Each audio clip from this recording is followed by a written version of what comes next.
Alright, let's talk. Ever feel like you're walking through a world where everyone's trying to tell you who to be? Where power seems to come with titles and fancy cars? Well, real power, it usually shows up with scars, the kind that remind you what you've been through, and a truth that just won't let you stay silent. Think about that for a minute. Every neighborhood has its stories, people who faded away, people everyone feared, and those few who rose up because they refused to break. The streets, they're wiser than we give them credit for. They can sniff out a fake from a mile away, and they know when someone's truly built different. History proves it. Empires crumble not just from war, but when one person finds the guts to say what everyone else is too afraid to. That person, that's you now. The streets have already recognized you, not because you were begging for attention, but because you survived storms most people wouldn't even try to stand in. You didn't cave when giving up would have been the easy way out. You didn't keep quiet when silence meant safety. You stood up, you spoke up, you protected even when it cost you dearly. The world might hand platforms to smooth talkers, but the streets, they reward truth with fierce loyalty. That's why your voice is echoing so much louder now. You're not just seen as a truth teller, you're seen as a shield protecting what others are willing to sell out. You're the one who doesn't back down no matter who's watching. Some folks probably figured you'd break like a cheap phone charger. But here you are, still plugged into your purpose, still charging ahead. That's why people are talking. That's why they're watching your every move. That's why your name carries weight both as a warning and a promise. This isn't about ego, it's about being recognized for something real, something no amount of money or lies can ever take away. You've become undeniable. The number one thing the streets respect: survival, more than success. Success can be manufactured, a stage production with props and borrowed smiles. Survival, that's raw, undeniable proof you've got something inside that can't be broken. You can't fake the way someone carries themselves after staring into the abyss and walking back out. The streets can always tell the difference between strength that's bought and strength that's earned. That's why they look at you differently. Scars tell a richer story than any trophy ever could. They respect the ones who've been through the fire more than the ones who just talk about it. You didn't get here through shortcuts. You earned it through sleepless nights, through betrayals that stung deep, through moments when every fiber of your being screamed at you to quit, but you didn't. The streets see that. They've seen enough phonies to know the difference between survival and a carefully crafted image of success. They know who only shines under the bright lights and who can shine even when there's no light at all. It's you they're whispering about because your story isn't neat and tidy. It's messy, it's painful, but it's real. This is why you're seen differently. The streets don't respect popularity. Popularity is fleeting.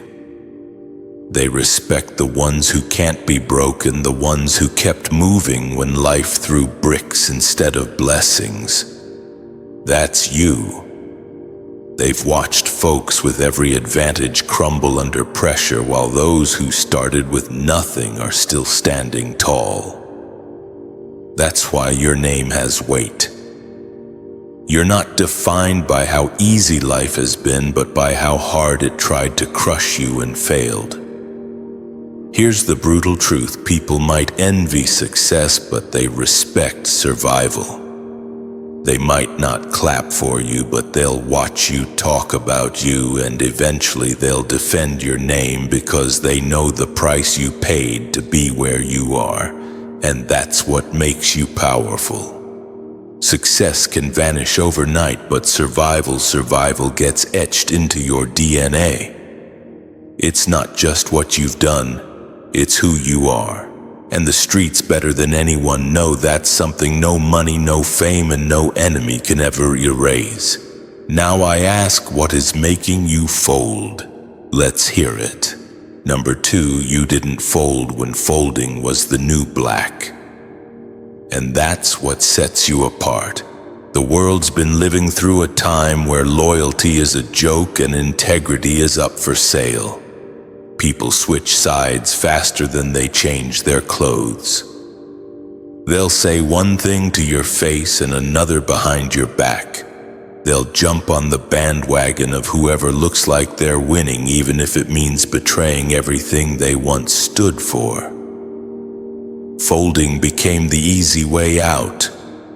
Bend your truth, dilute your convictions, and you'll fit right in. That's what most people chose. But not you. You stood your ground when you had every reason to compromise. You didn't chase the approval of the crowd, even when it would have made your life a whole lot easier. You didn't sacrifice your principles for a moment of comfort.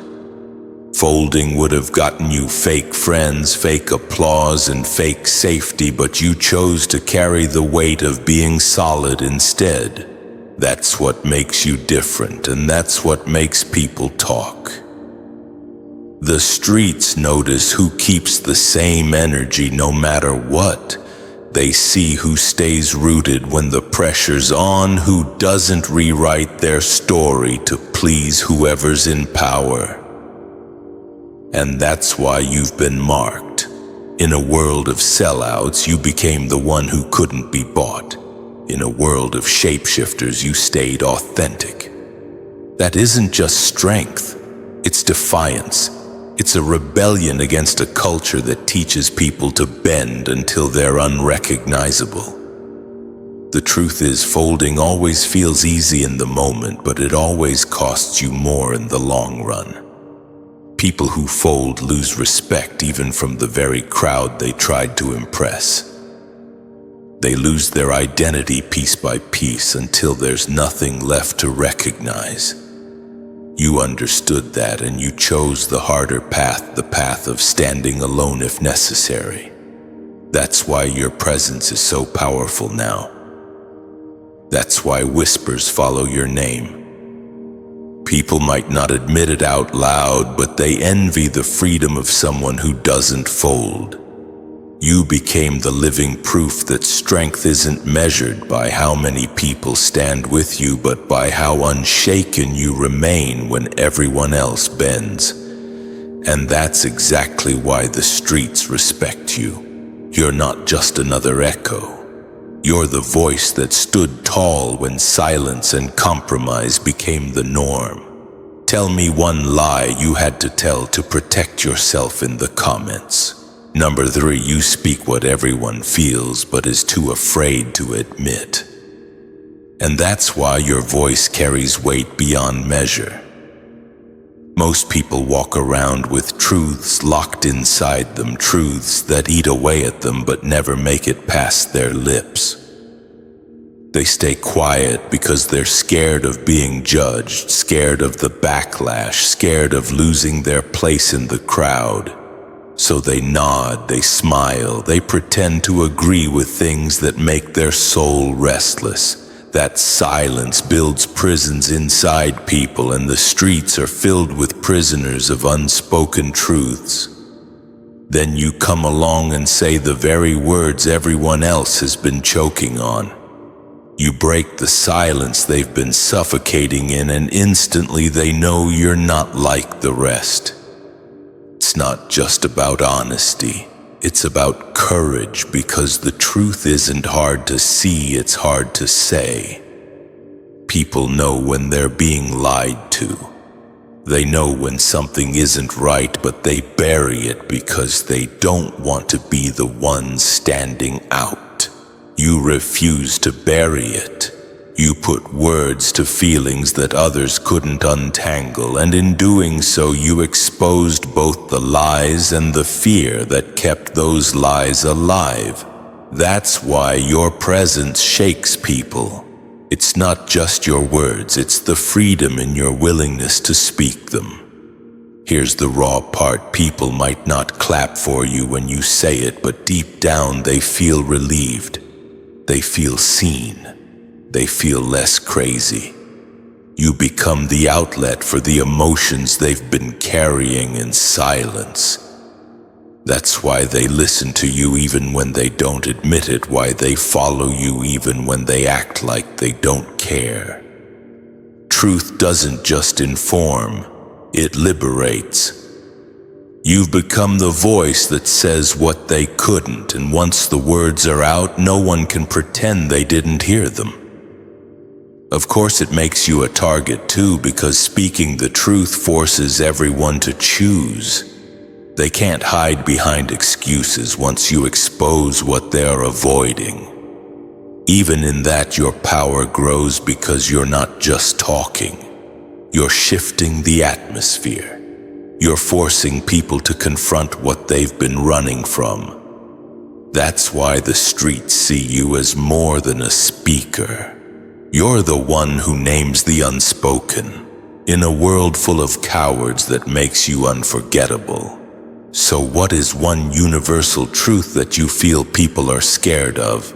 Number 4, your presence became evidence. Your presence became evidence because it proves more than words ever could. You don't have to shout, point fingers, or explain yourself to anyone. The mere fact that you exist is enough to expose the cracks in the system around you. Every fake smile, every empty promise, every pretender pretending to be loyal or powerful is laid bare the moment you walk into a room. People feel it in their bones. Your consistency, your authenticity, your refusal to bend or compromise becomes a silent testament that truth still exists in a world drowning in lies. That's why some people can't stand you. They hate what you represent because it's a mirror they don't want to face. You shine a light on their lies, their shortcuts, their failures, and that makes them uncomfortable. They want to dismiss you, push you aside, or drag your name through the mud, but nothing they do can erase what you already are.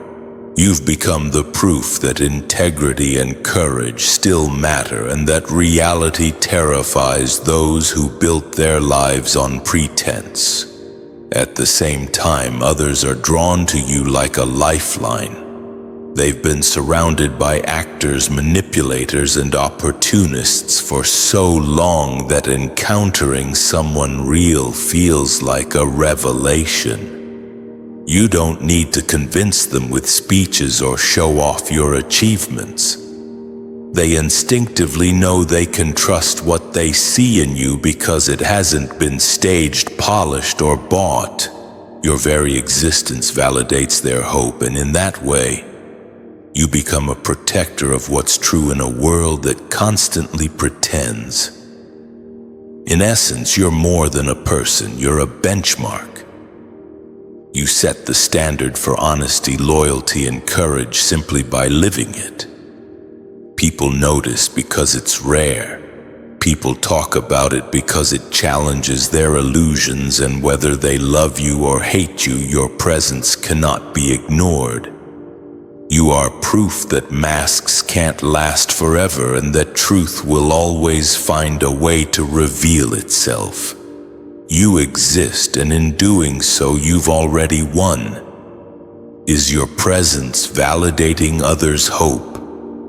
How so? Number 5, they know you don't chase validation. You command it. They know you don't chase validation because it's never been part of your game. While everyone else is scrambling for likes, approval, and fleeting attention, You stand firm in your own worth.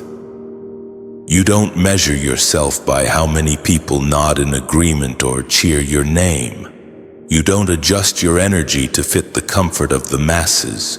You simply exist on your own terms, and that in itself is a kind of power most people never understand.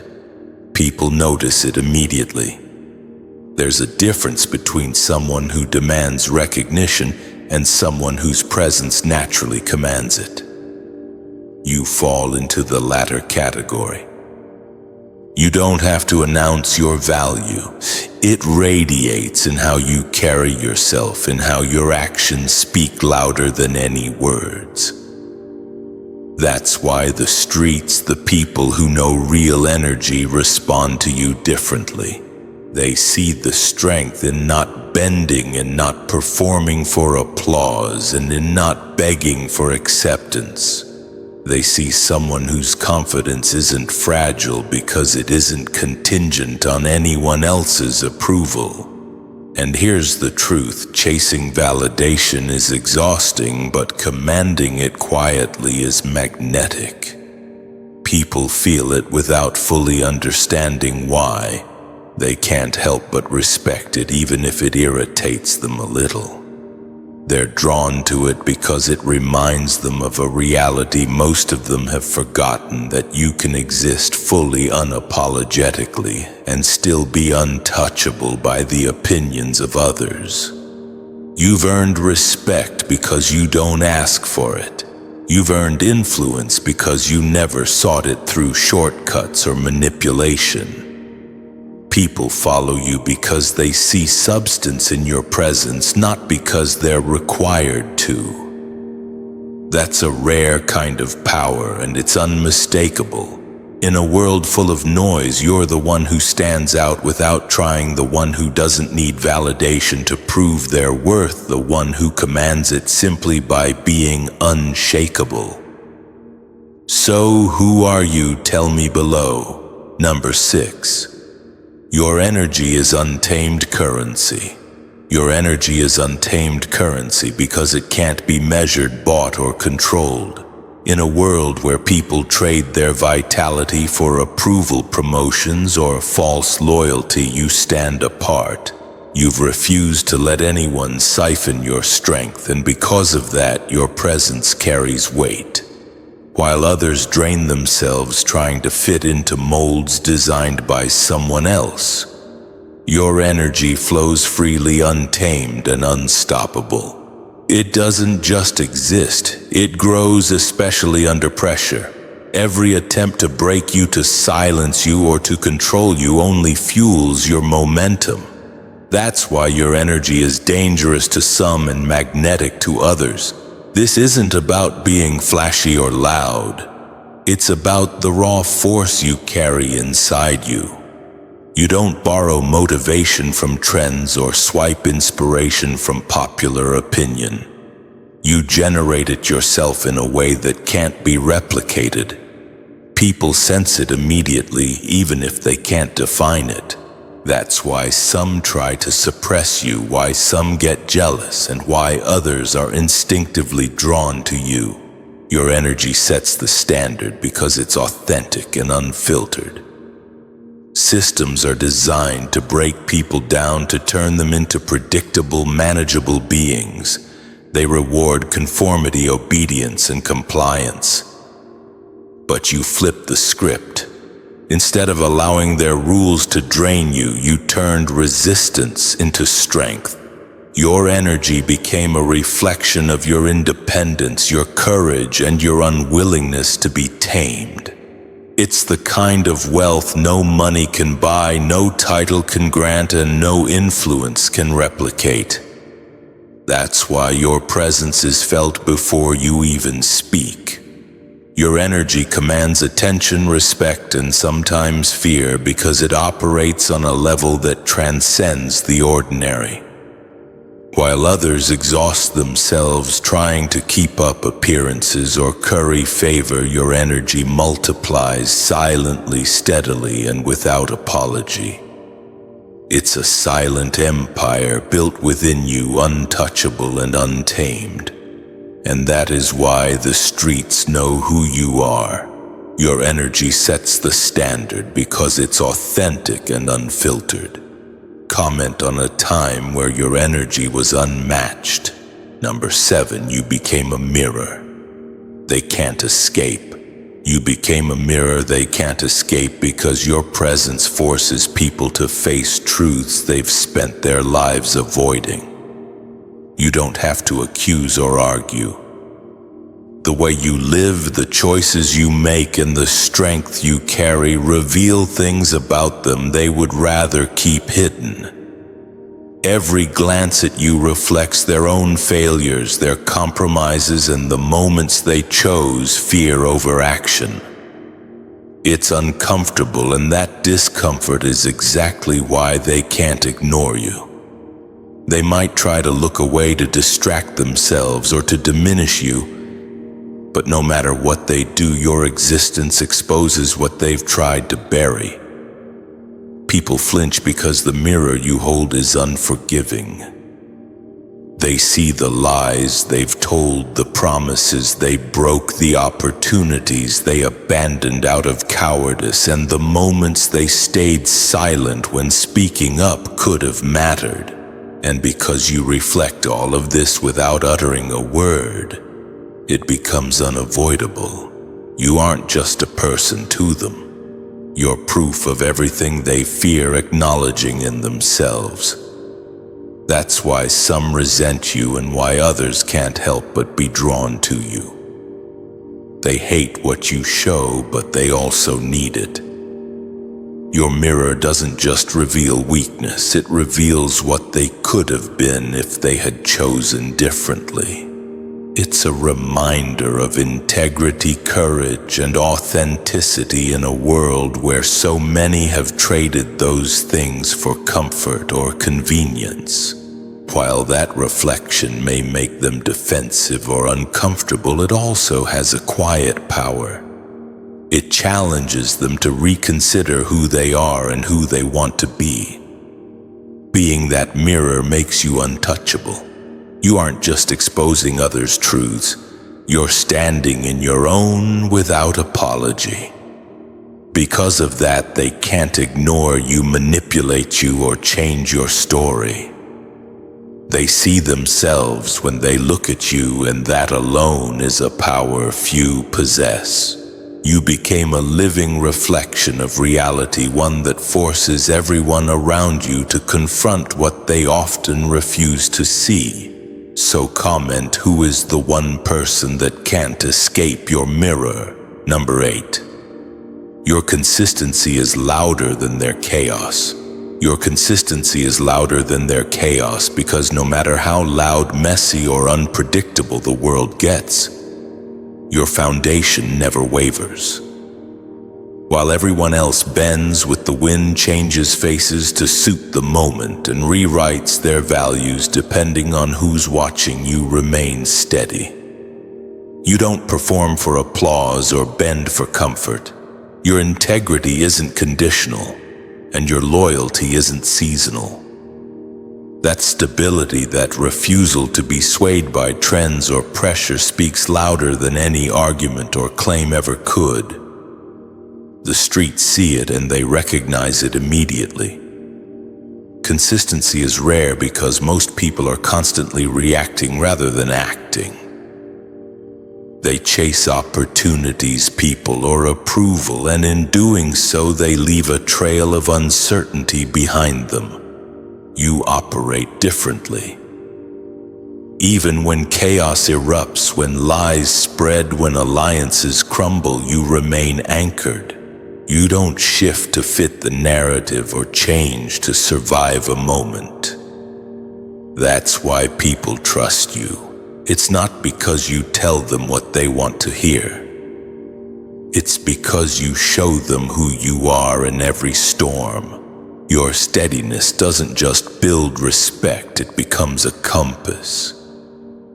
In environments where confusion, betrayal, and unpredictability dominate, your presence provides direction.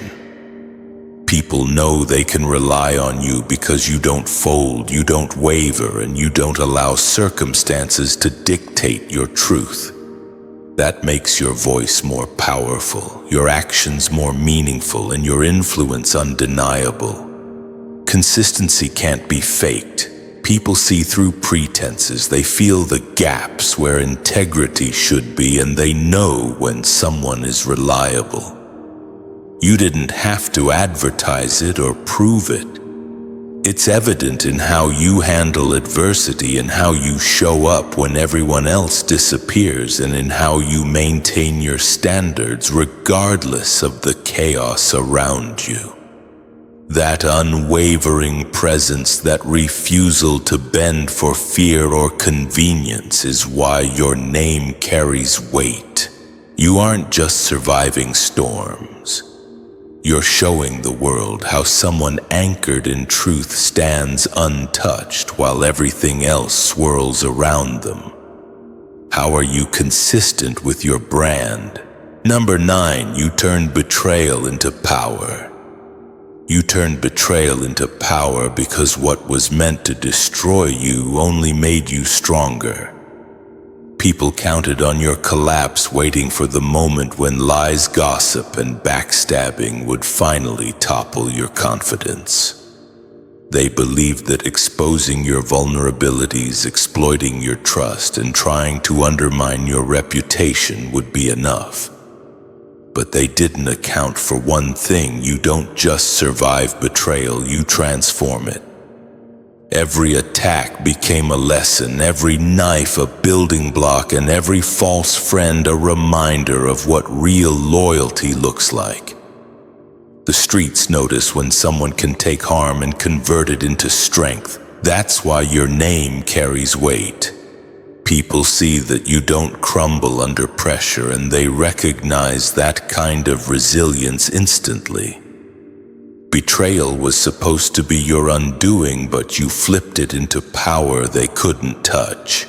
While they wasted energy trying to pull you down, you were quietly stacking experiences, wisdom, and insight that would set you apart forever.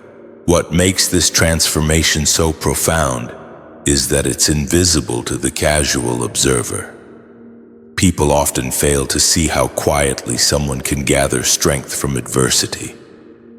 They focus on drama, confrontation, and noise, thinking that survival alone is enough. You proved that the real victory lies in absorbing the attack, learning from it, and turning it into a force that elevates you. Betrayal didn't just teach you who to trust, it taught you how to operate on a level most people can't even imagine. And now your presence is proof. You don't have to speak about it because your history of surviving what was meant to destroy you is evident in your actions, your decisions, and the respect you command. People who once tried to wound you now witness your rise in silence, powerless to stop it. What they thought would weaken you has instead built an unshakable foundation. Every lie, every betrayal, every attempt to diminish you has become a cornerstone of your power. You didn't just survive. It strengthened you, shaped you, and made you untouchable in ways they could never comprehend. So tell me, who would love to see your demise? Number 10. You don't just tell the truth, you protect it. You don't just tell the truth, you protect it, and that's what sets you apart. Anyone can throw out facts or repeat what they've heard, but you do something far rarer. You treat truth like it's sacred, untouchable, and non-negotiable. You don't let it get twisted to serve convenience, diluted to appease crowds, or repackaged to make it palatable for the masses. That's why people notice you and why the streets recognize the difference between you and everyone else who claims to tell it like it is. Protecting truth means more than honesty. It's about integrity in every action, word, and decision. It's about refusing to let the pressure of politics, popularity, or fear compromise what's real.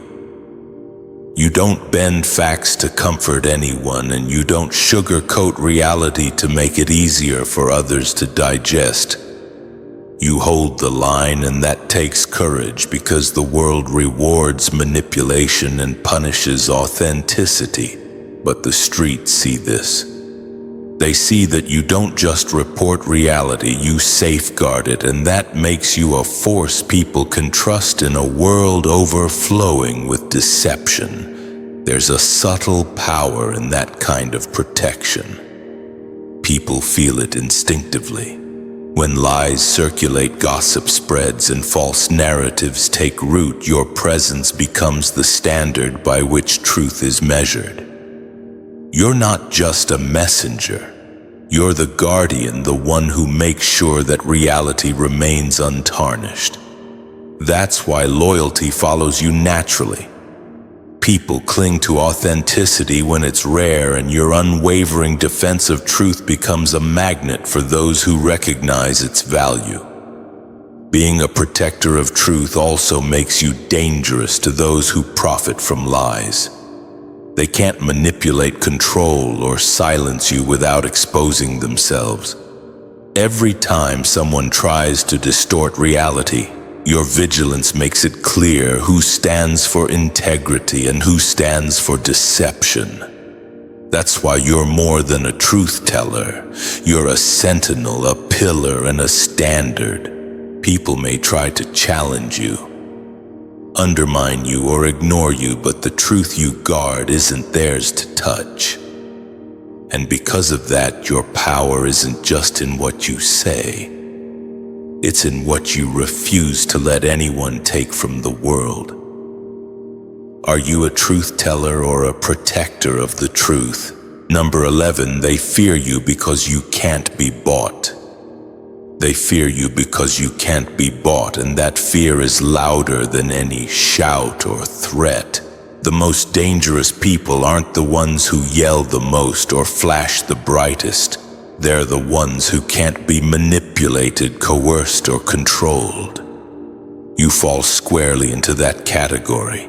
You've shown time and again that money doesn't sway you, favors don't compromise you, and threats don't intimidate you. That kind of independence is terrifying to those who've built their lives on control, deceit, and dependence.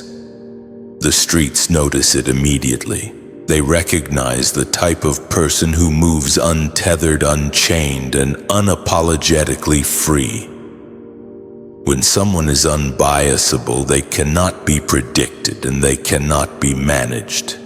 That unpredictability is what makes you powerful. People whisper your name not because you seek attention, but because they understand instinctively that you cannot be folded into anyone else's agenda. Your freedom is a force that exposes the limitations of those around you, their fears, their compromises, and their willingness to bend. Freedom terrifies the enslaved because it reminds them of what they've surrendered. You carry your independence like armor, and that visibility makes you formidable. They can't threaten you into silence. They can't bribe you into loyalty, and they can't buy your silence or approval. That refusal to be owned or contained is a kind of dominance that can't be measured in wealth or numbers. It's pure power. The fear you inspire isn't just about you, it's about what you represent. You show that autonomy exists even when systems are designed to suppress it. That is why people pay attention, why whispers follow you, and why some will never forgive you for being unshakable.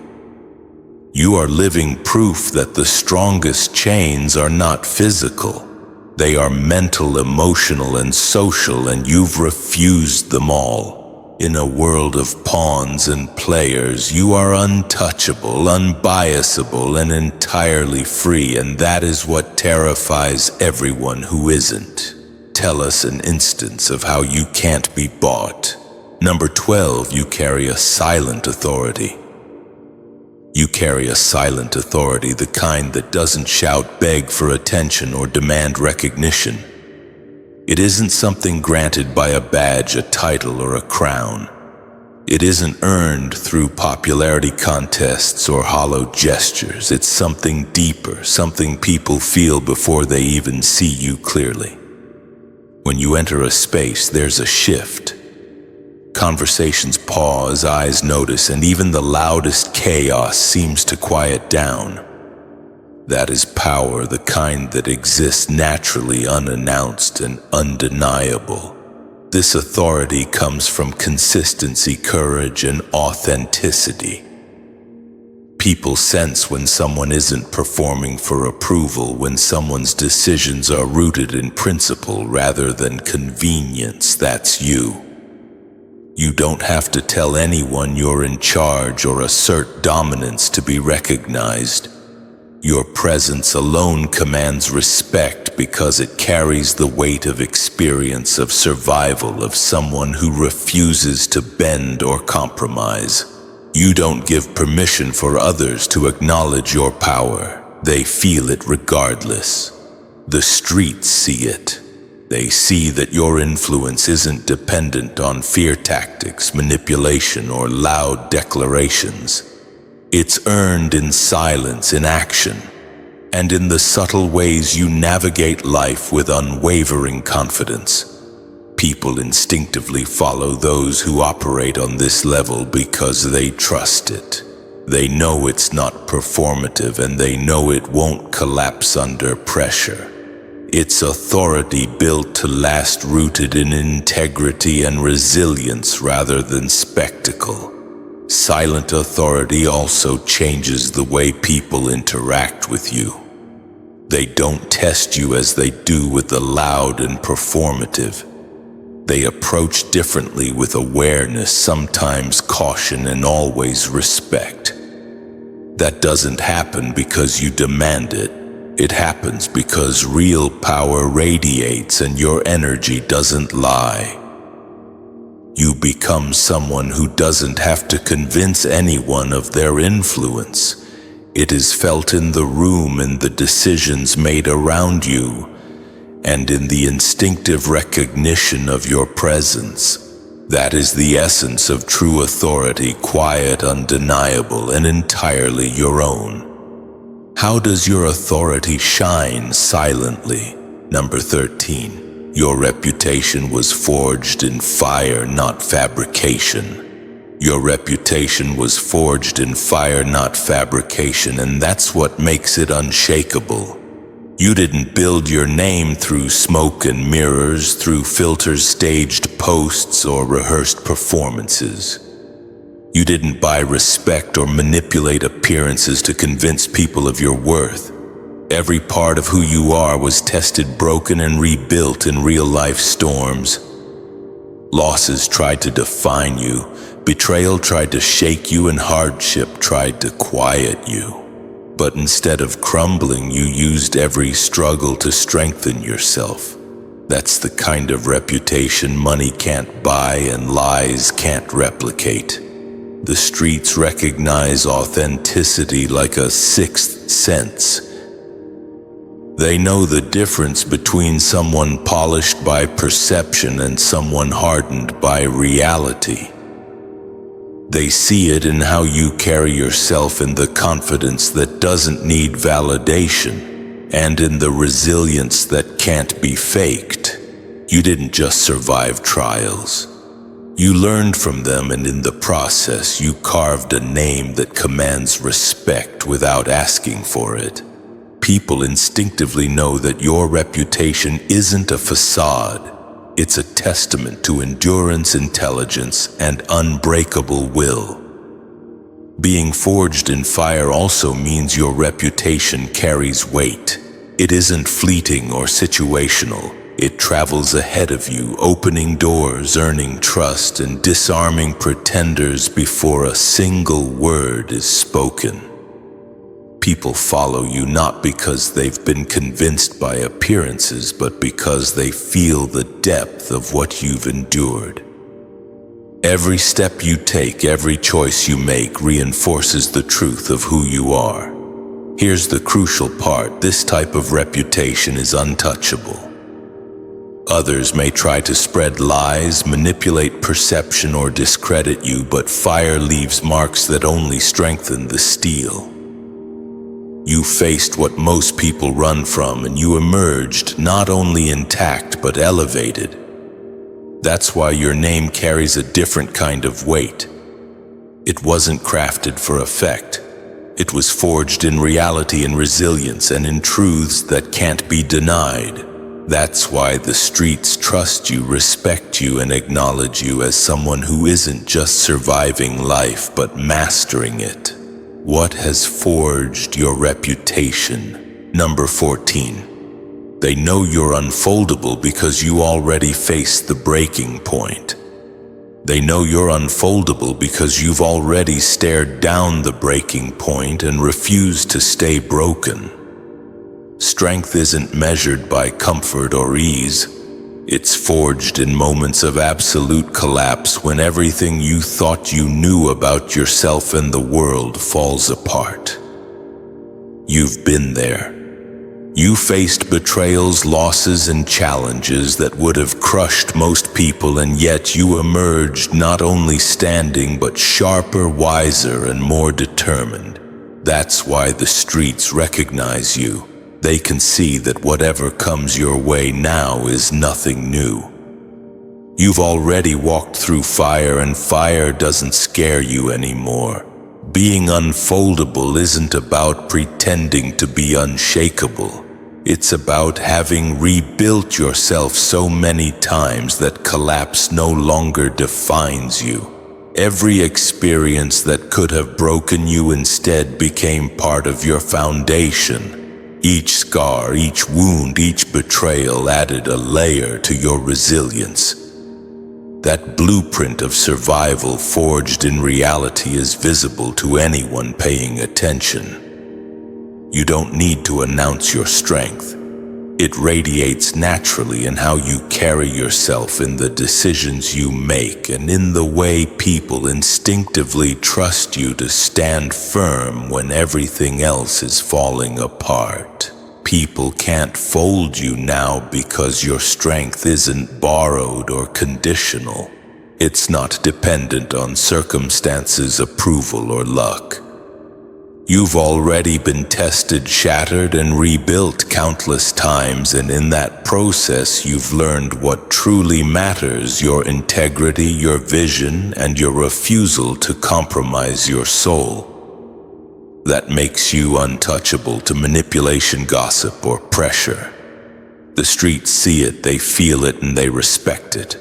What makes this unshakable is that it's permanent. Life may continue to throw challenges your way, but you carry proof of survival in every step, every glance, and every choice. You've already been to the edge, and you came back whole. That's why they know now no strategy, no scheme, no storm can fold you.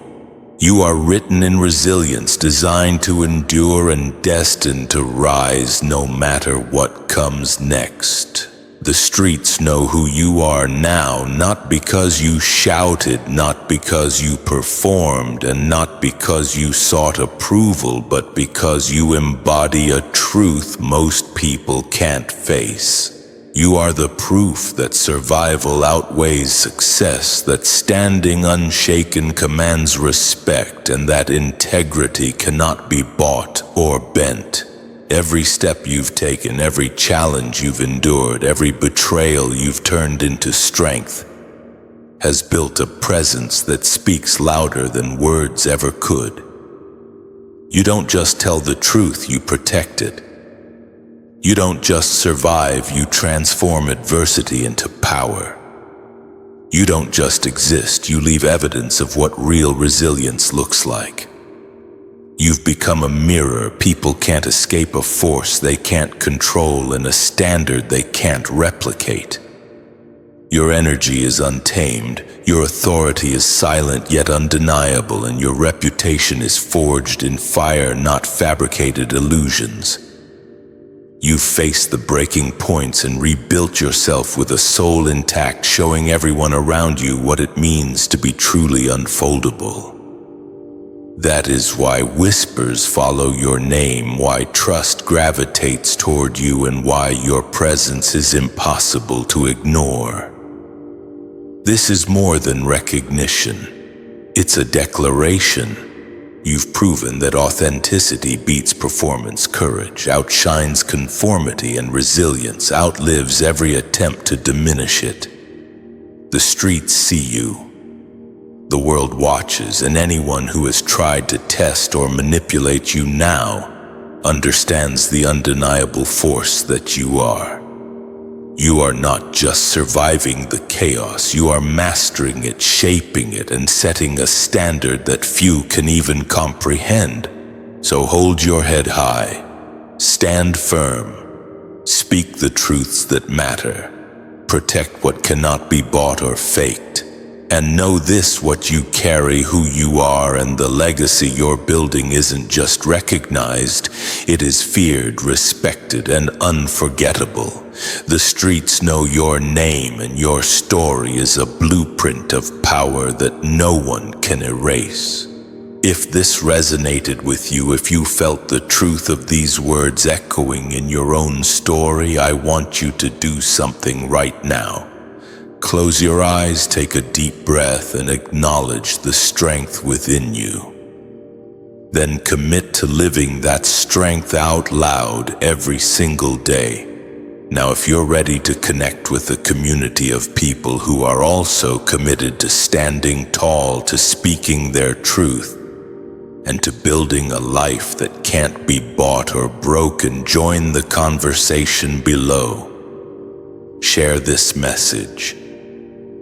There are people in your life who need to hear this, who need to be reminded of their own power, and who need to know that they're not alone.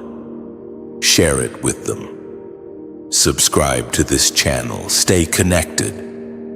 Let's build a movement of unstoppable souls together. The world needs your voice. The world needs your strength. Let's show them what it means to be truly unfoldable. God bless you. God bless you. God bless you. God bless you. God bless you. God bless you. Welcome the anointed ones. When a pack of wolves can't take down a lion, they eventually turn on each other. Family. Let's be brutally honest. Jealousy is one of the most ancient diseases of humanity, and history proves it's deadlier than any virus. Studies have shown that envy doesn't just sit in the mind. It eats away at the body like poison, literally raising stress hormones, weakening immunity, and even shortening lifespans. So when a jealous group of people plotted against you, they weren't just risking your downfall. They were signing up for their own slow, agonizing destruction. Now here's the suspenseful twist that should send shivers down their spines. While they thought they were orchestrating your collapse, heaven was meticulously documenting their every move, archiving their treachery. What they whispered in secret is being broadcast in the spirit realm, amplified for all to hear. What they threw at you in malice is bouncing back like a divine boomerang, returned to sender with celestial express delivery. And here's the wickedly humorous part. It's almost as if they mailed a poisoned letter addressed to you but forgot you reside in a fortress shielded by impenetrable divine firewalls. Now that toxic package is sitting on their own porch, ticking louder and louder, pulsating with karmic energy. This isn't ordinary karma, slow and meandering. This is divine justice in its rawest form, not petty revenge, not childish payback, but a spiritual balancing act so precise, so elegant that you don't even have to lift a finger. The very plot designed to bury you has become the undeniable evidence that elevates you, and the true beauty of it all. You survived not by fighting dirty, not by stooping to their level, but by standing still anchored in faith while the universe fought for you. Stay with me, because what I'm about to break down will shake you to your core. How the jealous crew that came together in wickedness are now hopelessly trapped in their own meticulously woven net. Why their alliance built on envy and deceit was doomed from the start, and how divine law is systematically exposing every hidden motive they so desperately thought would stay shrouded in the shadows. Get ready, because this isn't just about what they did to you. It's about what heaven is now relentlessly doing to them. Number 1. Their plot was ironically the ultimate proof you were untouchable. The very fact that a whole group of people had to come together, pooling their resources and malice just to try and pull you down, is already irrefutable proof of how exceptionally untouchable you are. One person's jealousy wasn't enough. One person's slander couldn't penetrate your armor. One person's isolated attack was utterly insufficient. It took a collective, concerted effort. That alone speaks volumes, doesn't it? Think about it logically. If you were ordinary, if you were easily dismissed, it wouldn't require a committee. The undeniable reality is that the weight you carry spiritually, mentally, and even energetically is so profoundly intimidating that no single individual could handle the daunting assignment of trying to dim your radiant light.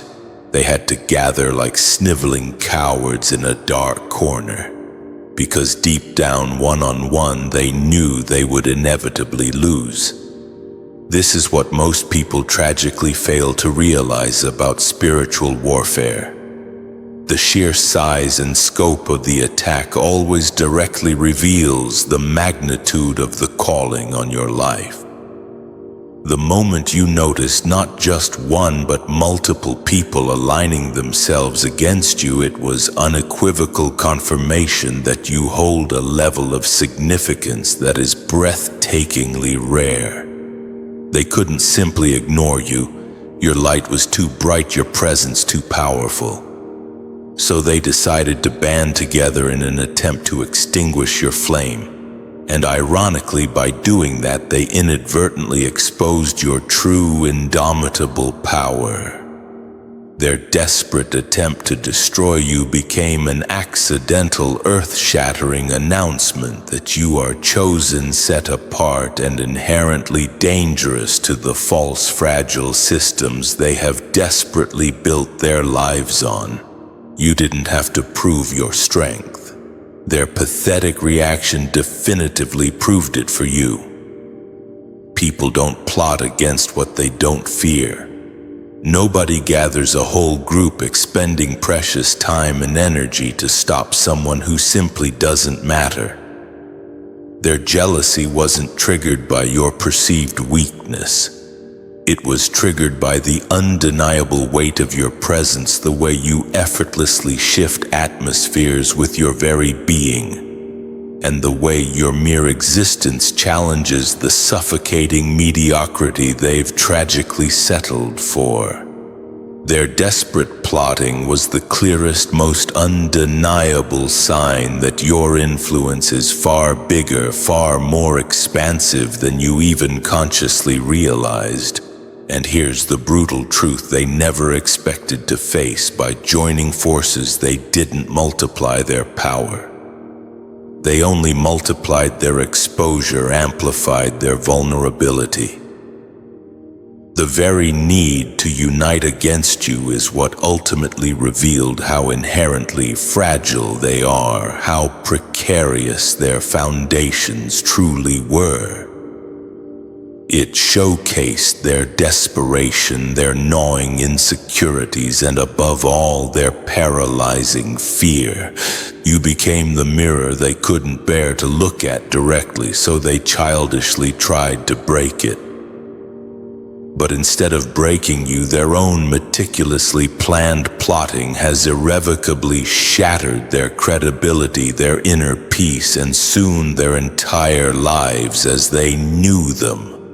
What was meant to be your ultimate downfall has become undeniable, irrefutable proof that you were never ordinary, never meant to blend in. And that is the agonizing part they will never ever recover from.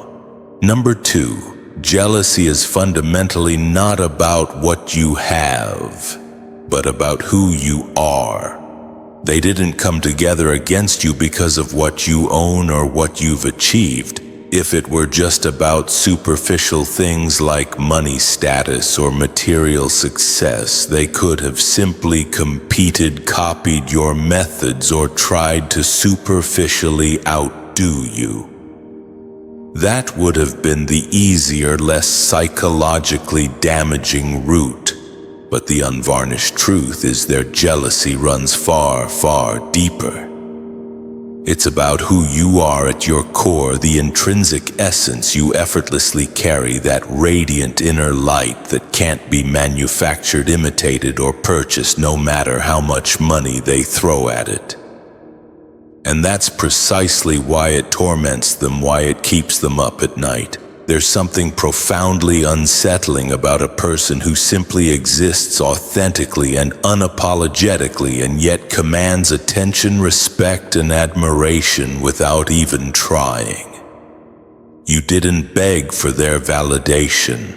You didn't chase after their fleeting approval, and still your very presence speaks volumes, resonating with an undeniable power. That is what profoundly disturbed them, what gnawed at their carefully constructed facades. While they are constantly busy curating appearances, desperately masking their deep-seated insecurities and fighting tooth and nail for scraps of recognition, you stand as living, breathing proof that authenticity carries a power they can never truly touch, a freedom they can never genuinely experience. You are not threatening because of what you've done. You are threatening because of who you inherently are. That's the kind of soul-deep jealousy that cuts the deepest, leaving scars that never truly fade. They could possibly tolerate your wins, however grudgingly, if they came from manipulation and deceit like theirs. They could maybe handle your progress if it was built on compromise and moral flexibility like theirs. But the fact that you walk with an energy they can't reproduce, a kind of effortless grace they can't fake, and an unwavering resilience they can't borrow or steal, it drives them absolutely mad, consuming them from the inside out. They look at you and see a living, breathing standard they can never reach, no matter how desperately they try, no matter how many corners they cut. That's why the plotting wasn't optional for them. It was the only desperate way they felt they could level the playing field. The only way they could quiet the voices of inadequacy in their own heads. What they tragically failed to realize is that essence is inherently untouchable. They could try to strip away your opportunities, sabotage your progress, but they can never strip away your unique presence. They could try to poison your reputation with lies and slander, but they can't silence the way your spirit speaks volumes even before you open your mouth.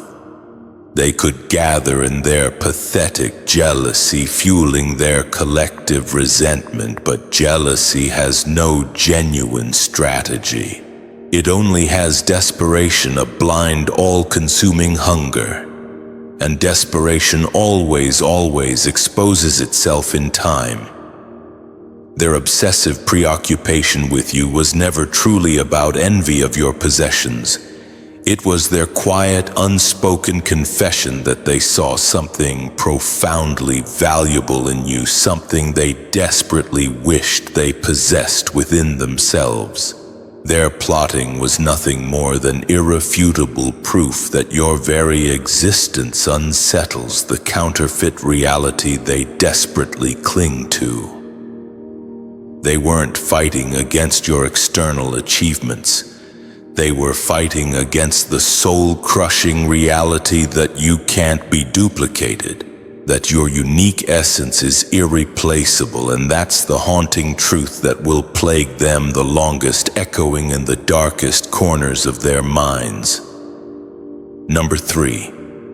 They inadvertently created their own inescapable trap by naming you their enemy. The very moment they consciously decided you were their enemy, they unwittingly set themselves up for a cataclysmic downfall.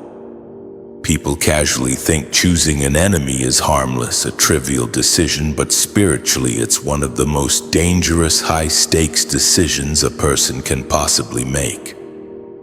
By specifically targeting you, they unknowingly tied themselves inextricably to your destiny. And that was their colossal, irreversible mistake. Obsession is never free. It always comes with severe consequences. The immense energy they poured into meticulously plotting against you wasn't just tragically wasted. It became a spiritual cord, a binding connection linking them directly to the very fate they desperately wanted to destroy. This is precisely where divine law, immutable and unwavering, comes powerfully into play.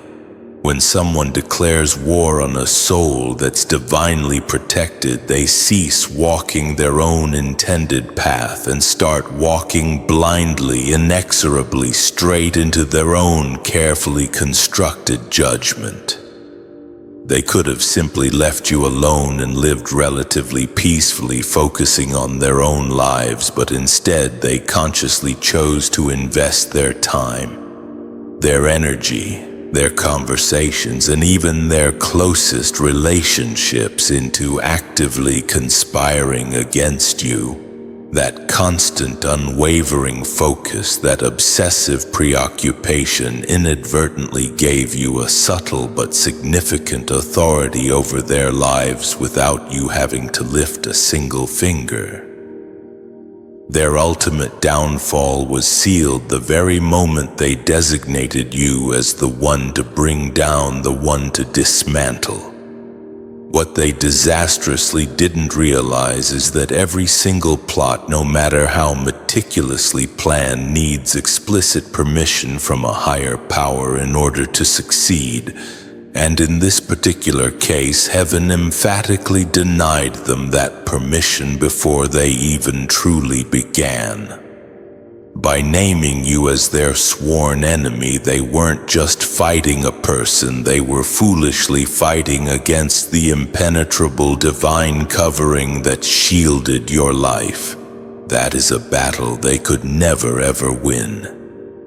Instead of recognizing that their constant resistance only served to magnify your inherent protection, they stubbornly doubled down, making the inescapable tie between your ultimate victory and their devastating collapse even stronger, more undeniable.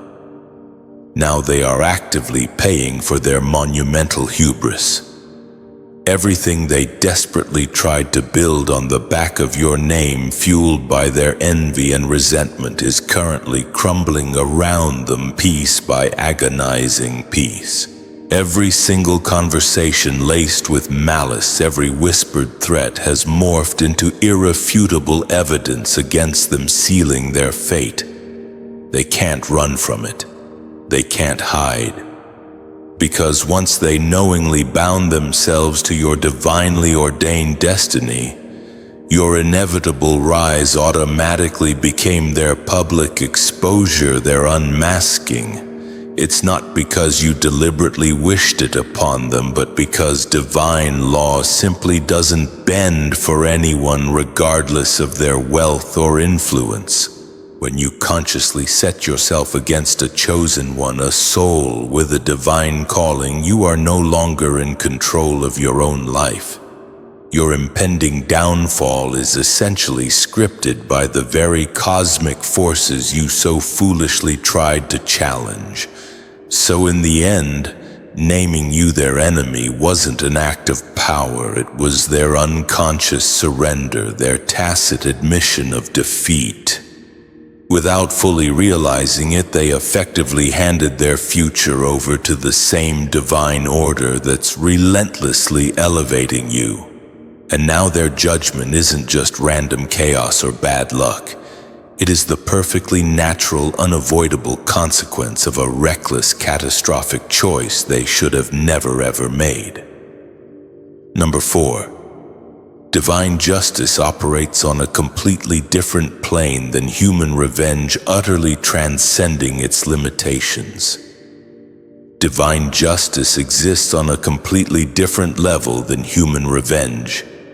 And that's what makes it so profoundly powerful, so deeply satisfying. When people inflict pain upon us, it's undeniably natural to want to see them experience that same pain, to witness their suffering. That's a fundamental human instinct deeply ingrained within our psyche. But God, the ultimate arbiter of justice, doesn't operate on that petty tit-for-tat level. He doesn't waste time with petty payback or vindictive measures, because his ultimate justice isn't about making someone cry for the fleeting satisfaction of entertainment. It's about restoring balance, setting things right on a cosmic scale, and demonstrably showing everyone that there is an overarching, immutable higher law that simply cannot be tampered with, cannot be corrupted. That's why your ultimate vindication doesn't and shouldn't come from you actively trying to get even, from you engaging in a vengeful pursuit. You don't have to lower yourself to their level, muddying your own hands to see tangible, undeniable results. Divine justice operates with surgical precision, unerring accuracy. It doesn't throw random, indiscriminate punishment around creating collateral damage. It goes directly to the very source of the wrongdoing, exposing the root of the problem, and flawlessly flips it back on them in a way that no human mind could have ever conceived or meticulously planned. Every single lie they maliciously told about you ultimately becomes the very thing that publicly reveals their deeply flawed character, stripping away their carefully constructed facades. Every curse they heartlessly sent your way ends up spiritually tying them up, binding them to the very darkness they attempted to inflict. And every elaborate plot they meticulously put together with the sole intention of trapping you has now become the exact inescapable place they're hopelessly stuck in, writhing in their own self-made prison. That's not a mere coincidence or random chance. That's surgical divine justice at its finest. The inherent beauty of divine justice is that it leaves no loose ends, ties up every single loose strand with perfect precision. When humans take revenge into their own hands, it usually creates more chaos, generates more bitterness, and perpetuates endless cycles of retaliation spiraling downwards. But when God actively steps in, intervening on your behalf, the cosmic balance is immaculately restored without you having to compromise your own integrity, without you having to sacrifice your own peace of mind. Your hands remain clean, untainted, while theirs are publicly exposed for what they truly are, their deepest flaws laid bare for all to see. That's precisely why when people witness your vindication, it carries such undeniable weight, such profound resonance. It doesn't look like petty drama or senseless conflict. It unmistakably looks like the unvarnished truth being gloriously unveiled, the darkness being unequivocally illuminated. And here's the part that will genuinely shake them to their very core, leaving them trembling with fear. Divine justice always flawlessly matches the seed that was originally planted. If they knowingly sowed seeds of lies and deceit, their devastating downfall will be public exposure, the unearthing of their deception. If they sowed seeds of betrayal and backstabbing, they'll inevitably be betrayed by their own inner circle, their own allies turning against them. If they sowed seeds of elaborate traps and carefully constructed schemes, they'll ultimately find themselves hopelessly ensnared in those very same traps, unable to escape. There's absolutely no randomness about it. What you deliberately send out into the universe is exactly what comes crashing back, amplified and intensified, landing squarely at your own doorstep. That's how God emphatically proves that He doesn't play favorites, showering blessings on some while withholding from others. He plays fair, holding everyone accountable to the same immutable laws. So no, you don't need to take any fleeting comfort in actively watching them suffer, deriving pleasure from their pain. You take lasting comfort in witnessing the unwavering precision of heaven as it systematically restores cosmic order while you continue to rise untouched and unburdened, soaring to new heights. Their devastating collapse isn't just random chaos or bad luck. It's irrefutable proof that divine law is actively alive and cannot under any circumstances be escaped, no matter how cleverly you try to evade it. Number 5. The group, in their desperate attempt to tear you down, inadvertently became a cage for themselves, an inescapable prison. They firmly believed that coming together against you, pooling their resources and their malice, would inherently make them stronger, giving them an insurmountable advantage. In their warped minds, superficial unity was the ultimate key to victory, the undeniable pathway to your destruction. They vehemently convinced themselves that if they spoke with one united voice, moved as one cohesive body, and meticulously planned their schemes in unwavering secrecy, they would undoubtedly overpower you, crushing your spirit and extinguishing your light. But unity rooted in wickedness, fueled by jealousy and lies, doesn't create genuine strength. It ultimately creates bondage, a suffocating confinement. By knowingly tying themselves together with cords of deep-seated jealousy and consuming hatred, they built a cage for themselves, a prison that none of them can now truly escape, no matter how desperately they try to break free. What they foolishly thought would be their safe space, their impenetrable power base, has inexorably become their prison, a living hell of their own creation. The unvarnished truth is that when people consciously gather for a cause rooted in lies fueled by destruction, their superficial unity is inherently fragile from the very start, riddled with cracks beneath the surface. It might look superficially powerful and intimidating on the outside, projecting an image of invincibility, but on the inside it's intrinsically toxic, poisoning their minds and corrupting their souls.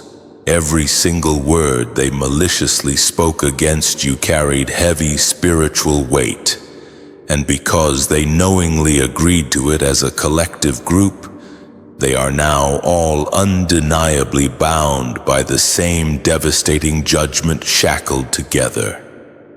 The same agreement they foolishly thought would protect them has instead chained them inextricably to each other's catastrophic downfall, sealing their collective fate. This is divine law actively at work, manifesting in its purest form. Unity is undeniably powerful, but it doesn't discriminate, doesn't selectively choose who it impacts. It magnifies whatever underlying energy it carries, amplifying its effects. When people consciously come together for good, driven by love and compassion, blessings multiply exponentially, enriching their lives. When people consciously come together for evil, driven by hatred and jealousy, destruction multiplies just as rapidly, devastating their lives.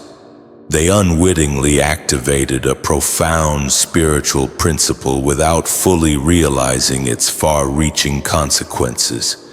And now they are hopelessly stuck in the inevitable consequences, unable to extricate themselves. None of them can pull away clean, severing their ties, because they willingly signed their names both figuratively and spiritually in agreement when they knowingly joined the malicious plot.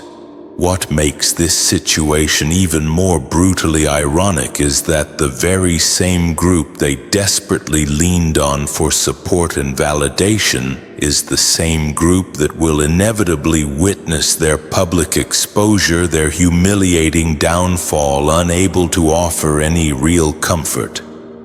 They cannot even genuinely comfort each other because deep-seated distrust has already insidiously crept in, eroding their fragile alliance. Each one is silently wondering who will be the first to crack under pressure, who will confess their sins, who will betray the rest in a desperate attempt to save themselves from utter ruin. The cage they meticulously built is tightening, relentlessly squeezing the life out of them. And their own twisted unity is slowly suffocating them, robbing them of their peace of mind. What was initially supposed to make them strong has instead become the very weight that inexorably drags them down together, plunging them into the depths of despair. And this is the ultimate irony of plotting against someone divinely protected, someone walking in their purpose. You don't just destroy yourself through your own malicious actions. You inevitably drag down everyone foolish and reckless enough to consciously join you in your destructive endeavor. Their alliance wasn't a source of legitimate power. It was a spiritual trap, meticulously disguised as friendship, a deceptive illusion. And now they are hopelessly locked inside it with absolutely no escape. Number 6. You were not supposed to fight back, engaging in petty squabbles. You were specifically meant to witness, to observe the unfolding events with unwavering faith. One of the hardest, most crucial lessons for a chosen one to learn to truly internalize is that not every single battle is inherently theirs to actively fight. When people consciously come against you with lies, deliberate betrayal, and carefully constructed schemes, everything in your human nature, your innate instincts understandably wants to rise up and defend yourself, to clap back with equal force, or to publicly expose them for their treachery. That instinctive urge is entirely normal, entirely understandable. But it's not always divinely guided. It's not always the path you are meant to take. The unvarnished truth is that this particular plot, this calculated attack, was never inherently meant for you to personally handle. It was specifically meant to reveal for all to see how heaven actively fights for its own, how divine protection manifests in tangible ways. Your designated role wasn't to swing back engaging in a tit-for-tat exchange. It was to consciously stand back firmly anchored in faith and bear witness to the unfolding events.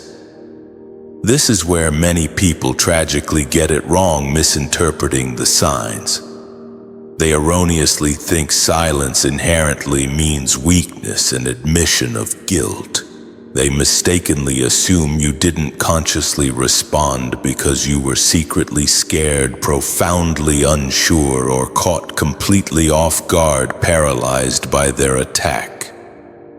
What they will likely never truly understand, never fully grasp, is that your strategic silence was a deliberate, conscious strategy operating on a level far higher, far more sophisticated than anything they could ever hope to comprehend.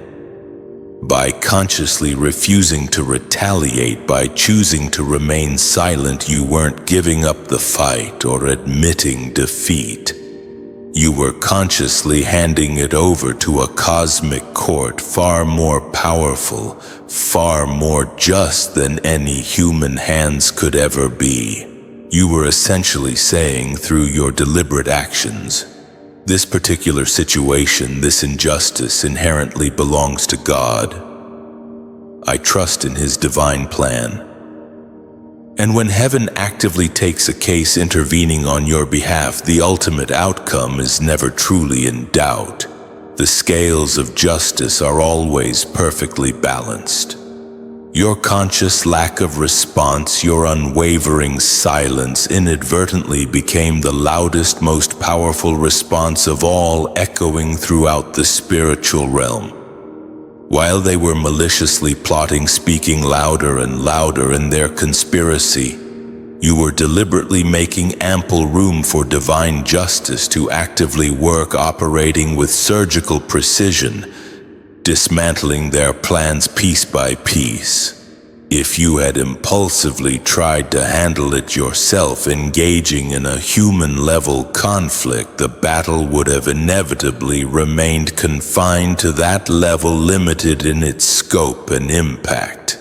But because you consciously chose not to engage, choosing instead to remain silent and trust in divine intervention, heaven was entirely free to move it to a higher, more impactful spiritual level where the ultimate punishment is exact, completely unavoidable, and utterly undeniable.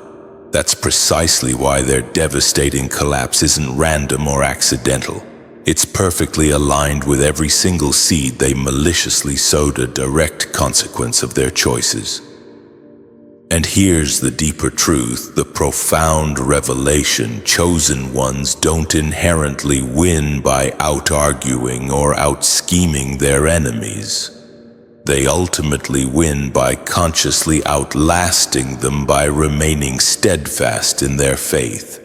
You consciously gave God permission to demonstrably prove what true silence really means, its inherent power. It's not fear as they mistakenly believe. It's inherent authority, a quiet confidence. Only someone who is truly confident in their divine covering, in their impenetrable protection, can consciously stand still while being vehemently attacked, while being falsely accused. Your conscious silence, your deliberate inaction was your way of silently saying, I know who I am, and I undeniably know who actively defends me. I have unwavering faith in His plan. So no, you weren't inherently supposed to fight back, engaging in a petty back and forth. You were specifically supposed to watch, to bear witness to how the very schemes they maliciously designed against you ultimately collapse on their own heads, crushing them under their weight. And now, as their carefully crafted words backfire spectacularly, their meticulously woven lies unravel before their very eyes, and their superficial unity dissolves into bitter infighting, you stand as living, breathing proof that divine justice only truly needs your patience, your unwavering faith, not your frantic retaliation. Your conscious stillness was the sharpest, most effective weapon in the entire room, silently dismantling their plots. Number 7. Their consuming envy was in reality an unspoken, deeply buried admiration, a grudging recognition of your inherent worth.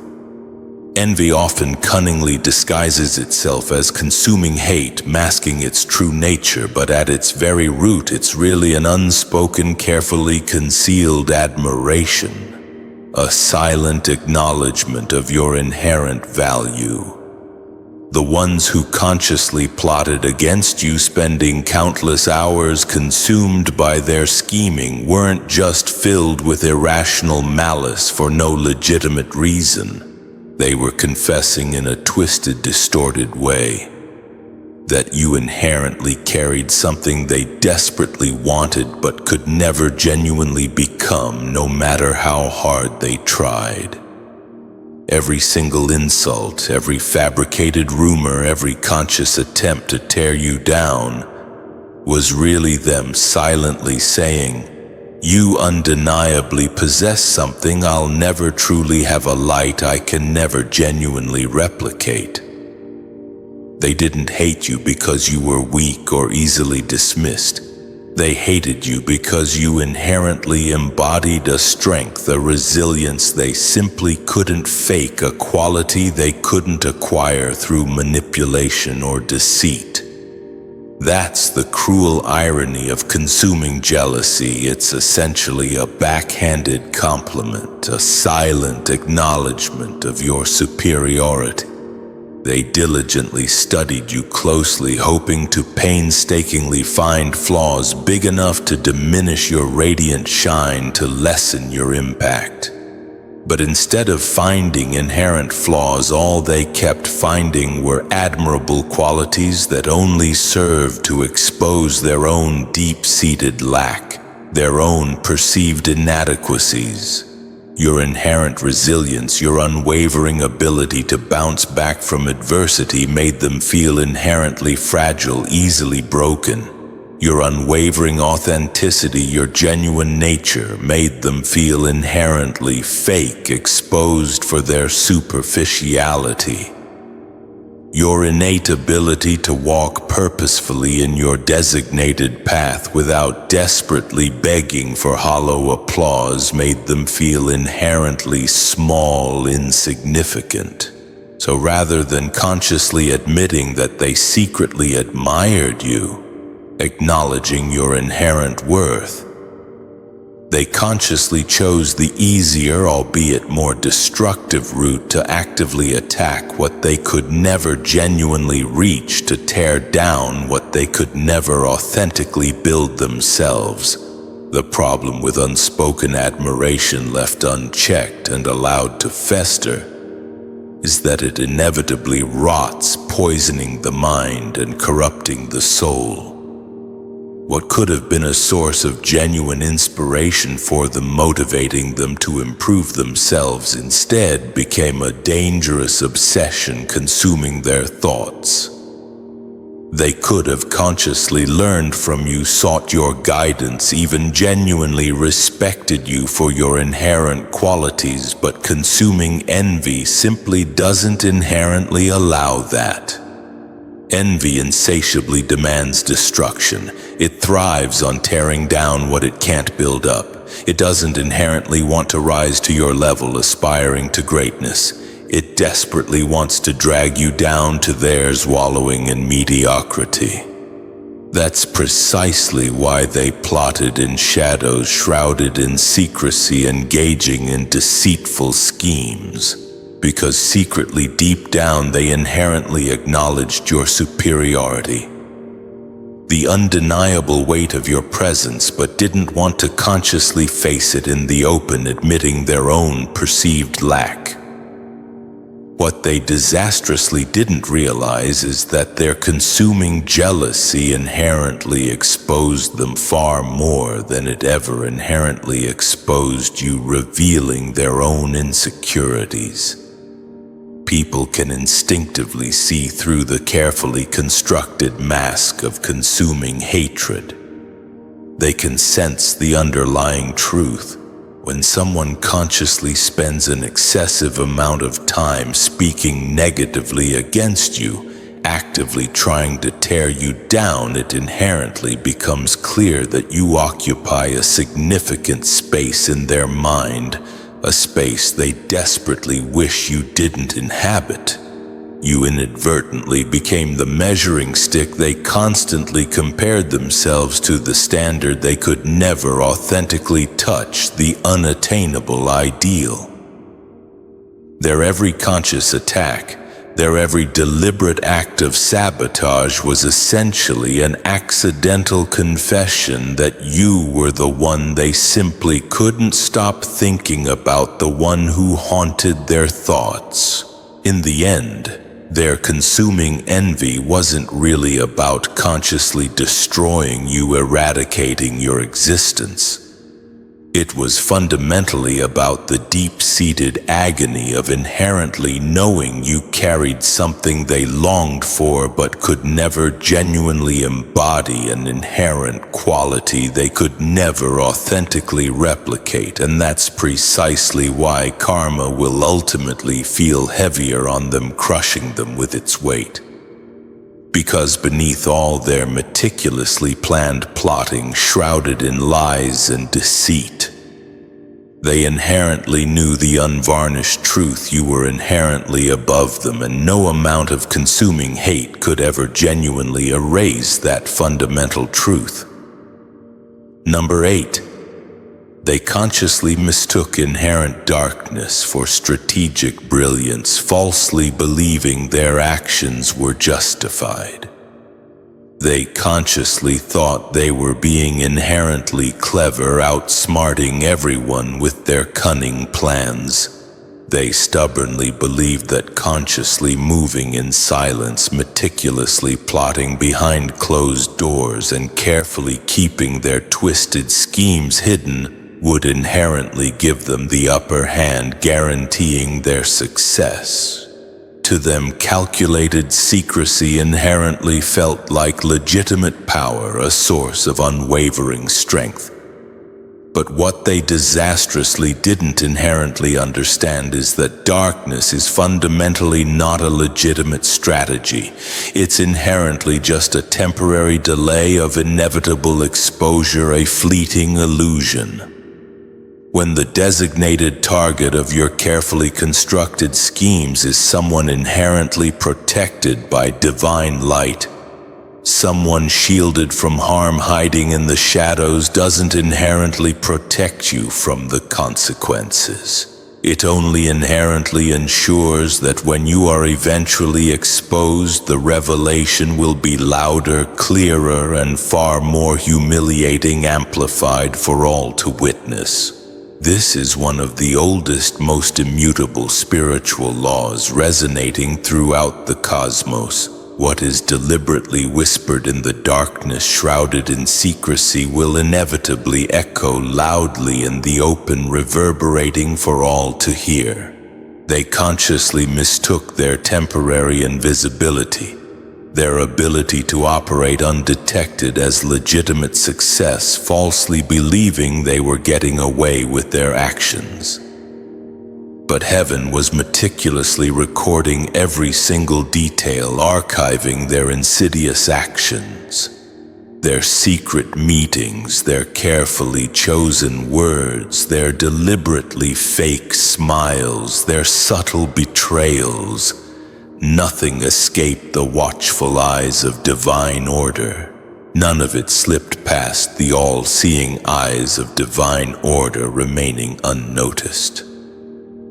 The very thing they consciously thought made them inherently safe, shielding them from accountability, was the very thing that inherently made their devastating downfall inevitable, sealing their tragic fate, because inherent light and inherent darkness simply don't coexist peacefully for long. They are fundamentally incompatible.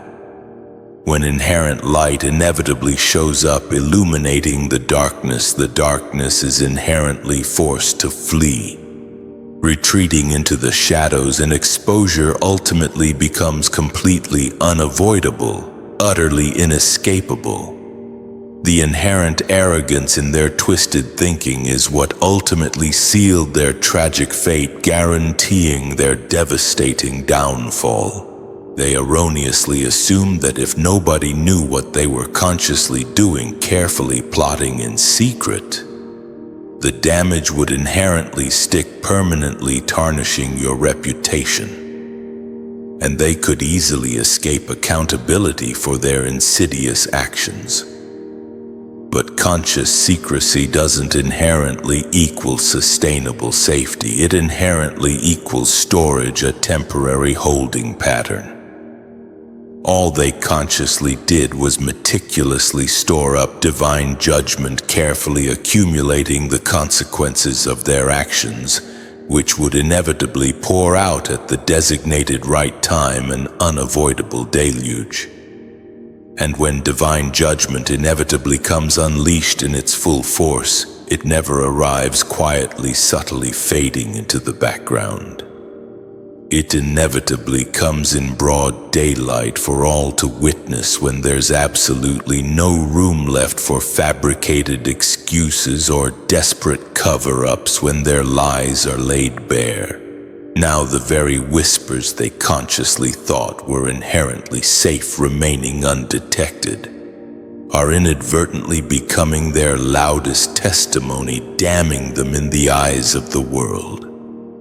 The carefully crafted lies they meticulously crafted in the inherent shadows are inevitably circling back, relentlessly haunting them, but this time as undeniable evidence sealing their fate. The carefully constructed strategies they consciously thought were inherently clever are inevitably unraveling into public embarrassment, exposing their deceit to the masses, and the more desperately they try to consciously hide, clinging to secrecy, the more glaringly obvious their inherent guilt becomes, the more they inadvertently incriminate themselves. That's the inherent curse of consciously moving in the inherent darkness shrouded in secrecy. It inherently gives you a false, fleeting sense of control, a deceptive illusion, until the inherent light inevitably arrives, piercing the darkness, and then it relentlessly exposes every single crack you desperately tried to cover up, revealing the inherent truth. So their carefully planned strategy wasn't inherently a legitimate strategy at all. It was inherent arrogance meticulously dressed up as wisdom, a dangerous facade. And because they deliberately dared to consciously use inherent darkness against a child of inherent light, a soul divinely protected, exposure wasn't just inherently possible. It was irrevocably guaranteed, etched in the fabric of reality. Their meticulously guarded secret has irrevocably become their damning sentence. And now what they consciously thought nobody would inherently ever know is the very thing that everyone is openly talking about, scrutinizing their actions. Number 9. The weight of their conscious actions. Their deliberate choices inevitably becomes generational, extending far beyond their own individual lives. The inherent seriousness of what they consciously did, the weight of their deliberate actions inevitably goes far beyond their own fleeting lives, impacting future generations. When someone deliberately rises up against a person divinely protected, a soul walking in their purpose, they aren't just consciously gambling with their own present existence. They are consciously gambling with the entire trajectory of their own bloodline, jeopardizing their legacy. That's the inherent weight of immutable spiritual law, its far-reaching consequences. It doesn't just consciously measure the individual's actions, it meticulously measures the ripple effect, the cascading impact on those connected to them. Their conscious actions weren't just inherently isolated events confined to a specific moment in time. They deliberately carried seeds, planting the seeds of karma. And seeds, whether inherently good or inherently bad, don't inherently stop at one single harvest. They consistently keep multiplying, bearing fruit long after the original planter is inherently gone, reaping the rewards of their choices. This is precisely why divine justice inherently feels heavier when it touches those who consciously plotted against you, the magnitude of their errors. Their deliberate choices weren't just inherently about fleeting gossip, fabricated lies, or conscious betrayal. They knowingly tampered with a life that was inherently chosen and divinely protected, violating a sacred boundary. And when someone consciously violates divine covering, acting with malice, the inherent consequences don't just bounce back on them, directly impacting their own lives. They reverberate throughout their lineage. So to wrap it all up, remember this: when jealousy rears its ugly head and people try to tear you down, it's ultimately a twisted sign that you're shining brightly. Their actions reveal more about their insecurities than they ever could about your worth. Trust in the divine orchestration of justice, stand firm in your faith, and know that you are protected. Their attempts to diminish you will only serve to elevate you. I'd love to hear your thoughts on this. Have you experienced anything similar? What resonated with you the most? Leave a comment below. Ask any questions you have and let's start a conversation. And if this message resonated with you and you want to hear more empowering insights like this, be sure to subscribe so you don't miss out on future videos. Stay blessed, stay strong, and keep shining your light. Shining your light. Shining your light, shining your light, shining your light, shining your light. The welcome, chosen ones. What if I told you that those who sought to diminish you were in truth architects of your triumphant story? It sounds paradoxical, doesn't it? But history whispers this truth repeatedly. Consider this: the grandest resurgences in history often emerge from the ashes of utter devastation. Great empires crumble only to rise again more magnificent and prosperous than before. Think of Rome, consumed by flames, yet from its embers arose a civilization that shaped the world. Now let's bring this closer to home. To you. They believed stripping you bare was the definitive end. They thought that by severing your bonds, shattering your peace, tarnishing your reputation, depleting your resources, and eroding your very sense of self, they could extinguish your light forever. They fancied themselves the authors of your final chapter. But here's the plot twist that will haunt their dreams: the divine author never allows a thief to dictate the ending of your narrative. Isn't it ironic? Those who toiled relentlessly to dismantle you are about to require front row seats to witness your celestial promotion. Picture them scrolling through your life's unfolding chapters, whispering, "Didn't we cancel this one?" No, my dears, you didn't cancel me. You merely financed my double portion comeback. This transcends mere survival. It's about divine reversal. You may have lost what could be stolen, but you are on the cusp of acquiring what is eternally untouchable.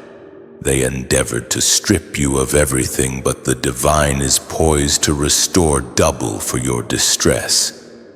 And believe me, that double will leave them speechless in disbelief. First, they snatched your garments, but not your crown. They attempted to divest you of all you possessed, but they could never seize the crown that divinity placed upon your brow before your very first breath. This crown is not fashioned from gold or jewels. It is forged from divine authority, purpose, and boundless grace. And here's what ignites envy in your adversaries. It is invisible to the mortal eye, yet undeniably potent in the spiritual realm. They could tarnish your name, sabotage your opportunities, even plunge you into seasons of scarcity, but the crown remained steadfast. It remained where the divine placed it, untouched, unshaken, and unyielding. When others conspire to humiliate or diminish you, their true motive is to make you question your inherent worth. They seek to drag you so low that you doubt your very identity. But what they failed to anticipate is that your value is not derived from material possessions, titles, or even the fleeting approval of others. Your worth is intrinsic, encoded within your very being. That is why, even stripped bare, you exude an inexplicable authority that confounds your onlookers. They believed they could humiliate you into oblivion, but the crown renders you unforgettable. The exquisite part is this: the crown requires no fanfare to be real. You need not flaunt it or prove it. It possesses its own inherent evidence. Even in your darkest hours, your presence resonated. Even when overlooked, there was an undeniable quality about you. That is the crown. And because it is divinely bestowed, no scandal, no falsehood, no betrayal can dislodge it. The more they strived to strip you bare, the more evident it became that what they coveted was not on you, but in you. This is why restoration is inevitable. The divine sees not merely what was taken from you, but the enduring crown. That crown is the emblem of your inheritance, the irrefutable proof that you were never disqualified, only momentarily delayed. And now, in restoring you, the divine is not merely returning what you lost, but multiplying it in alignment with the crown you have always borne. They perceived emptiness, but overlooked the most profound truth. A crowned head can never remain in shame. That unseen authority is poised to manifest into tangible blessing. The crown endured, and because of that, a double blessing is imminent. Second, their thievery became heaven's exhibit. Every time they deprived you of something, they believed they were victorious. They assumed that stripping you of resources, opportunities, and even peace signified their dominance. What they failed to grasp is that with each act of theft, they were etching their own judgment. Heaven does not turn a blind eye. Nothing taken from a child of the divine goes unnoticed. And every hardship you endured was meticulously recorded in the celestial courts. The very things they plundered became evidence against them, and the ledger of restoration began to overflow with your name. That explains the inexplicable weight you've carried at times. It wasn't solely the pain of loss, but the weight of divine accounting. The divine does not restore randomly. Precision guides every restoration. Every tear is recorded. Every betrayal is recorded. Every door slammed in your face is recorded. Heaven observed as they tried to strip you, and instead of leaving you exposed, their actions became receipts guaranteeing your double portion. This is a facet of divine justice that many fail to comprehend. They mistakenly believe that evading consequences temporarily means eternal immunity. But in truth, every act of injustice bears a spiritual timestamp. It may not detonate immediately, but it accumulates until the appointed time of reversal. That is where you stand now, in the season where evidence transforms into elevation. Your restoration is not born of pity, but of undeniable proof. The losses they deemed irrecoverable are the very reasons you are about to ascend beyond all expectation. And here's the revelation that will shock them the most. Restoration rarely occurs quietly behind the scenes. The divine often restores publicly in the very arenas where they attempted to diminish you. It is poetic justice in its purest form. The very audience that witnessed your downfall will also witness your spectacular resurgence, and the divine orchestration will be undeniable. Every stolen moment became heaven's evidence, and every loss became the seed for your double harvest. They believed they were robbing you, but in reality they were funding your restoration. Third, they mistook emptiness for defeat. They assumed leaving you empty meant you were vanquished. In their limited perception, nothing left equated to nothing left to offer. They believed that stripping you of connections, finances, opportunities, and even self-assurance would finally eradicate your influence. What they failed to understand is that emptiness is not the end. It's the genesis.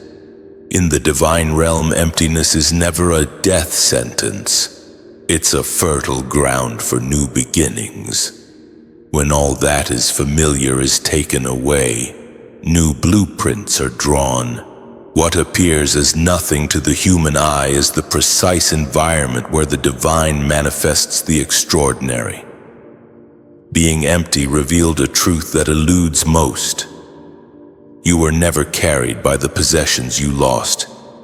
They assumed those external elements defined you, but when all vanished, you remained. That very survival is proof of an intrinsic strength. Emptiness unveiled what was authentic and what was never meant to endure. It peeled back the curtain on illusions, leaving you with a clarity that possessions could never provide. What remained was raw, yet unshakable. This renders emptiness perilous to those who opposed you. They presumed it signified your end when it positioned you for expansion. An emptied vessel is primed to be refilled. And when the divine fills, the restoration is not merely to the previous measure, it overflows. Your emptiness created the necessary space for your double portion to land. Without the stripping, you wouldn't have possessed the capacity to contain what is coming. The irony is that the very tactic they employed to destroy you, leaving you with nothing, triggered your transformation. They mistook your quietude for defeat while the divine was re-engineering your foundation. You were being prepared for something they cannot replicate, something they cannot compete with, something impervious to theft. Emptiness was not your failure, it was their miscalculation. And now, the very emptiness they mocked is poised to embarrass them, transforming into abundance beyond recognition. What they perceived as your finale was the divine creating space for your grand re-emergence. Fourth, the fire they cast you into became your forge. The fire they thrust you into was not merely about suffering. It was about profound metamorphosis.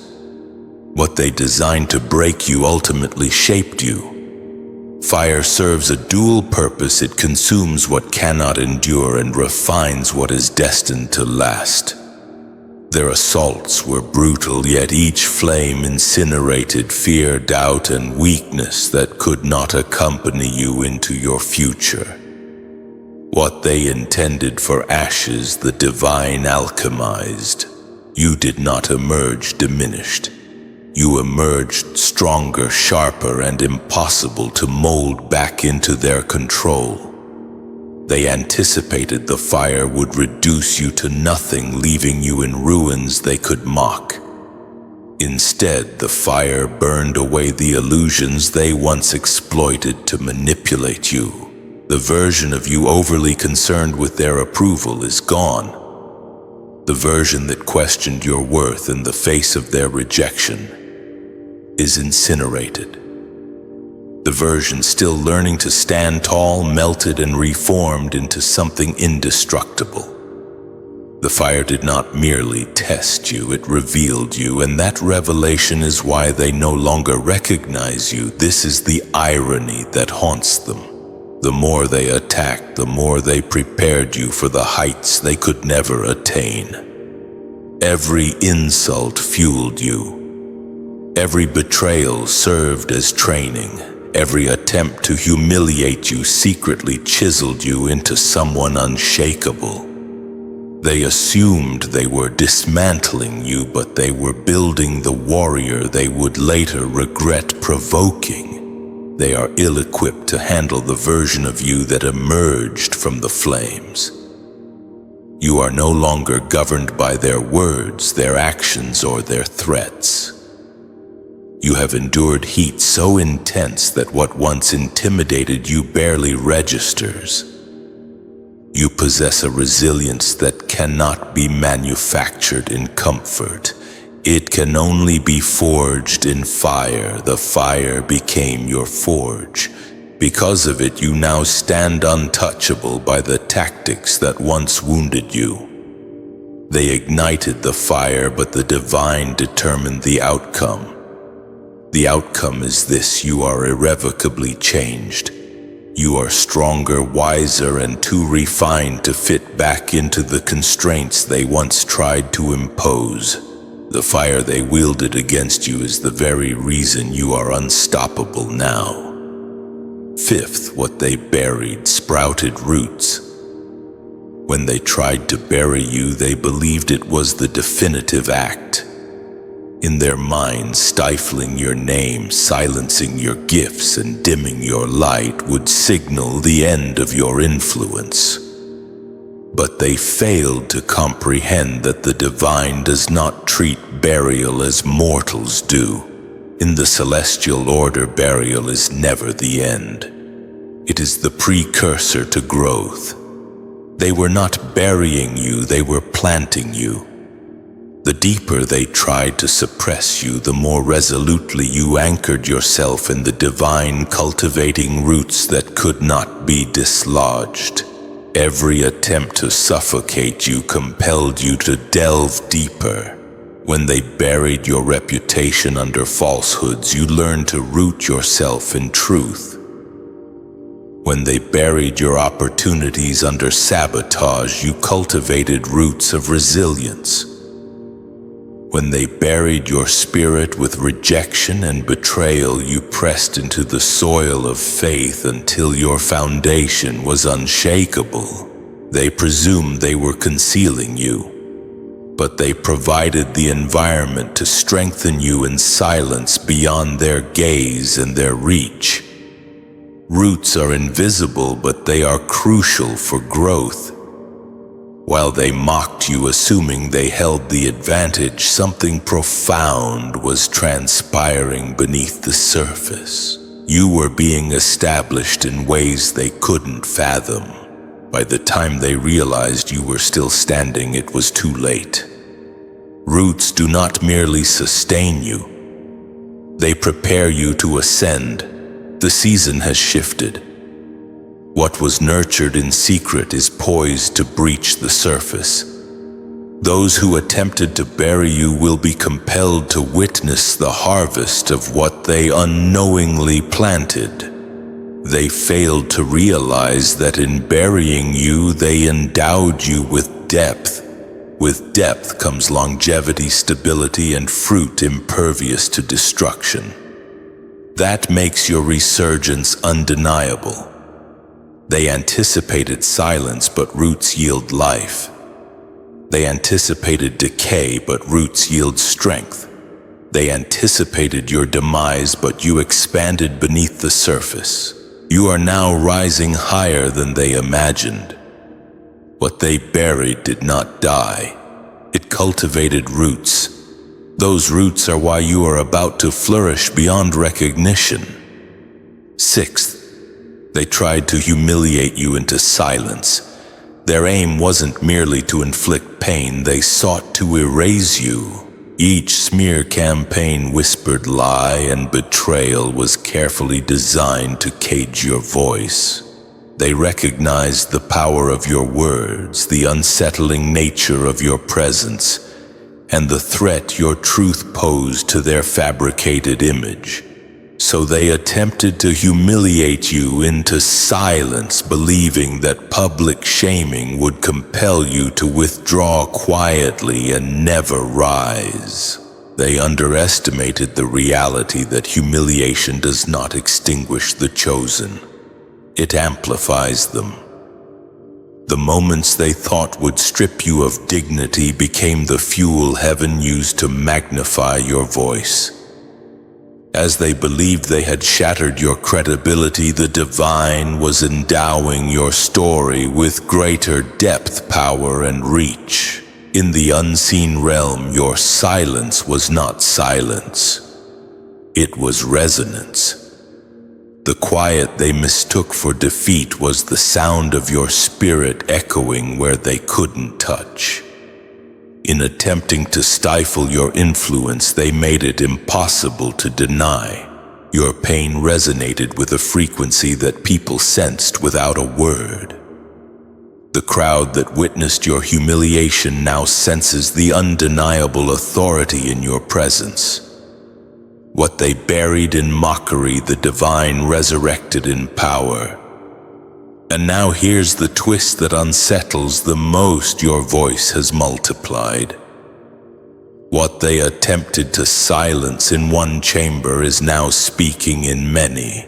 What they sought to crush in a small circle has become a testament for nations. They assumed the sting of humiliation would paralyze you. It burned away fear, shame, and hesitation. You no longer speak seeking approval. You speak from the authority of survival.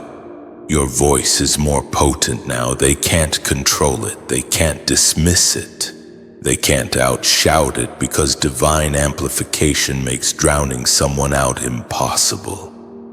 They tried to humiliate you into silence and set the stage for your sound to carry further, louder, and stronger than anyone expected. What they thought was the end of your influence became the birth of your undeniable authority. Seventh, their hands took but cannot replace. They thought their power was in what they could take. They plundered, pulling away possessions, relationships, opportunities, and your peace. By removing what you had, they dismantled who you were. They never understood. Mortal hands only touch the surface. They cannot reach treasures divinely planted within you. They cannot recreate your favor. They cannot manufacture divine blessings. Their theft exposed their limits. They can steal material things, not touch the eternal. They can break connections, not sever destiny. They can strip you bare in the natural, not touch the spiritual. Their hands will fall short. What the divine gives is untouchable, and what is restored isn't reduced to what was lost. Losing something reveals their limits. They can steal material things, not touch eternal things. Their theft was temporary. Divine restoration is eternal. Eternal restoration isn't simple replacement. It is multiplication, elevation, reinvention. Now their hands are powerless to replace what they destroyed. They cannot give back the relationships they ruined. They cannot recreate the opportunities they blocked. They cannot restore shattered peace. The divine doesn't just restore, but restores better. The divine needs no hands to return what was lost. The divine's hands are greater. The divine's timing is perfect, making sure you are compensated in ways they can't fathom. They took with flesh but cannot compete with spirit. What was lost to man's hands will be returned by the divines, and what is placed in your life will be beyond theft, beyond imitation, beyond reach. Eighth, you were stripped to expose the imposters.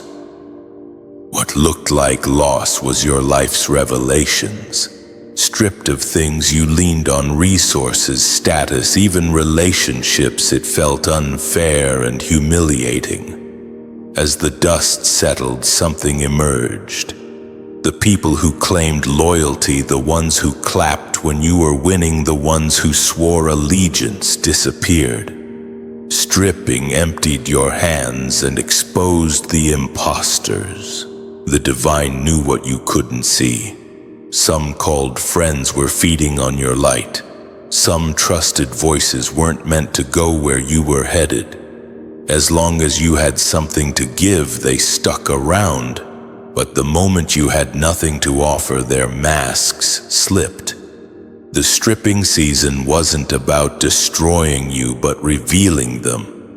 Comfort and abundance stripped you, saw who was truly for you and who was only for what you could provide. This is stripping's brutal beauty. It filters your circle.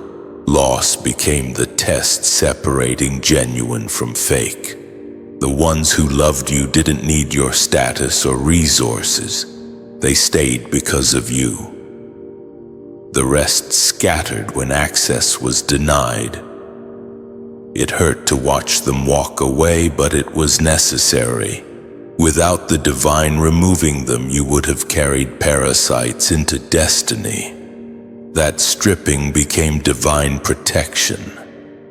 Imagine breakthrough, restoration, and double portion reached, only to have imposters at the table draining you. The divine ensured your blessing arrives. Only those who can handle respect and honor it will be standing with you.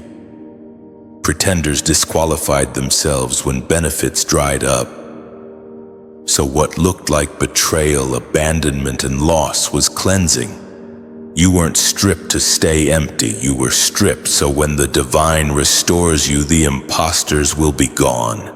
Restoration comes and you'll know every person left is real and every parasite is removed.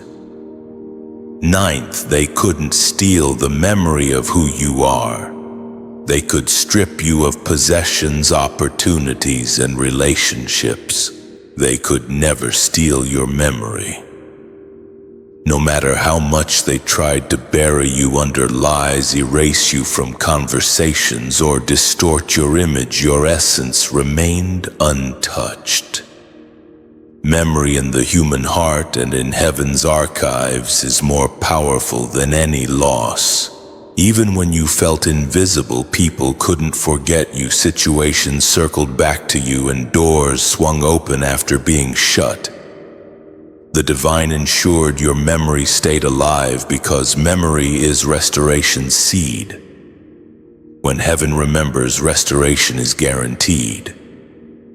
Your character, resilience, and the way you carried yourself in chaos left imprints that can't be erased.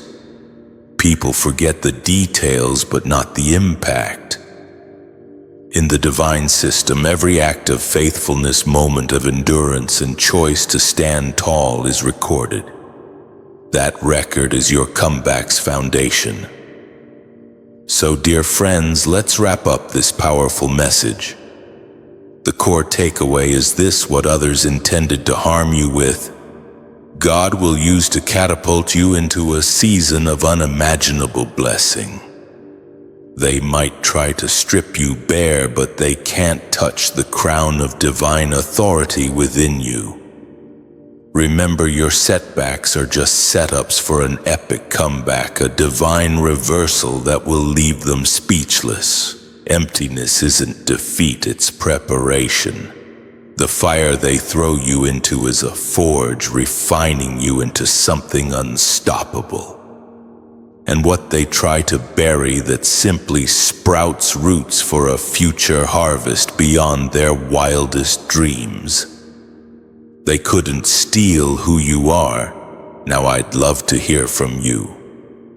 Does this resonate with your own journey? Share your thoughts, ask a question, or simply join the conversation in the comments below. Let's build a community of encouragement and support. And finally, if you found this message inspiring, please consider subscribing so you don't miss out on future content designed to empower you on your path. We're in this together, in this together, in this together, in this together.